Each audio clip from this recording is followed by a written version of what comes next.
With us now via the phone is Cochise County Sheriff Larry Deaver of Arizona. His county is up against 80 miles of border with Mexico. And Sheriff, thank you so much for being with us today. It's my pleasure.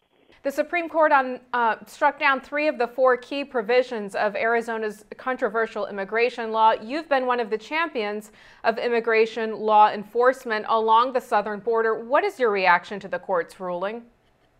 Well, the striking down of 3 of the 4 provisions is a little disturbing, but really they upheld the core of the discussion and the heart of the law, really, and that was Section 2B, which gives clear authority to state and local law enforcement officers to inquire as to immigration status of people that we come in contact with. In fact, it requires that discovery be made with people who are arrested, taken into custody before they can be released.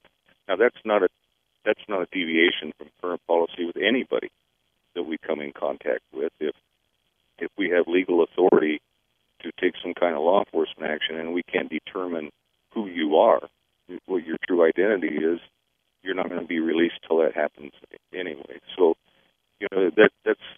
that's really not very different from what law enforcement is doing across the nation. The other solid part of that, the part that stands, is that it will make it very difficult for agencies within the state to hold on to current de facto sanctuary policies, and some of them open sanctuary policies, because of the scrutiny and the potential violation of the law. So that's an important point to us on the border, in as much as that stands. It should discourage more people from coming and crossing through our border territories and lands and creating all the havoc that they've been doing. Now, were you surprised that all the justices, both Democratic and Republican appointees, held that the mandatory immigration check requirement be permitted to take effect?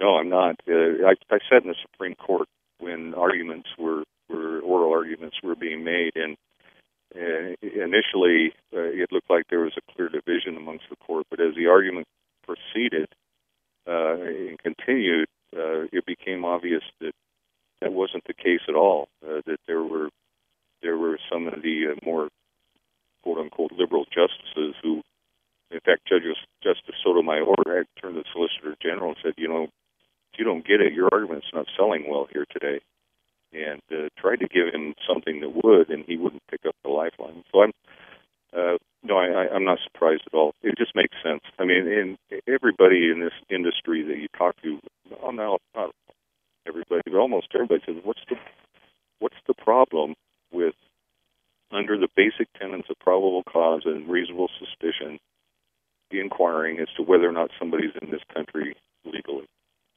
I just came back from a week in Israel.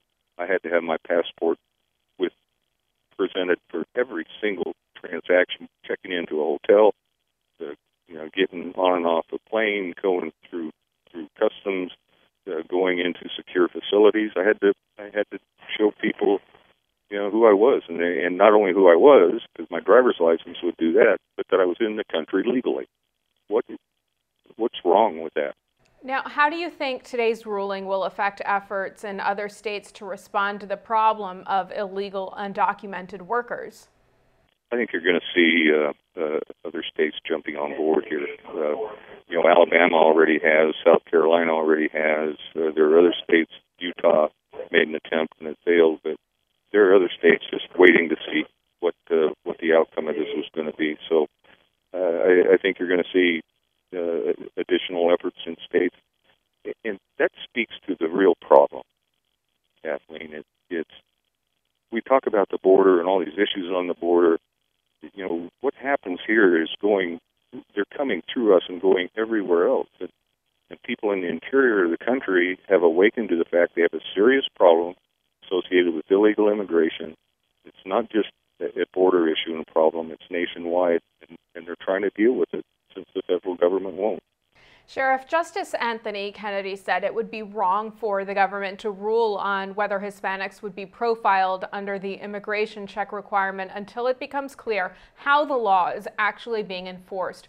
What steps will your department take to steer clear of charges that people are being profiled based on ethnicity? I've been in this business 36 years, going on 37, and we've had in my county, a border county, with a significant Hispanic population, a significant legal Hispanic population, one complaint of racial profiling. Nothing's going to change because of this law.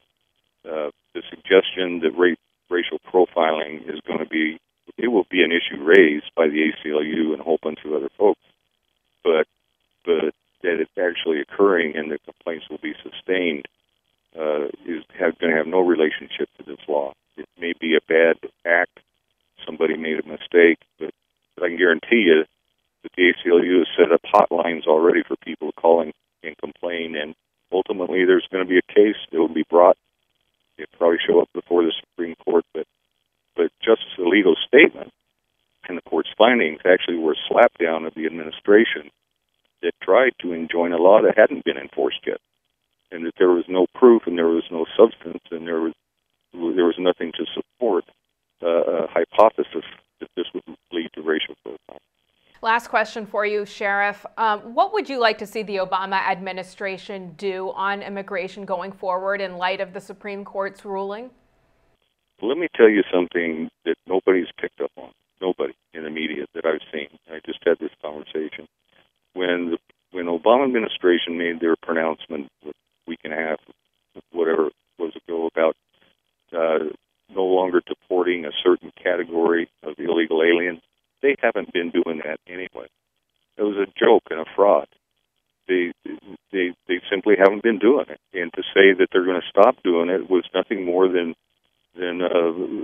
political eggwash. And I've talked to senior officials in DHS in Washington about this. They had no clue. They knew nothing about this thing coming until they read it in the news.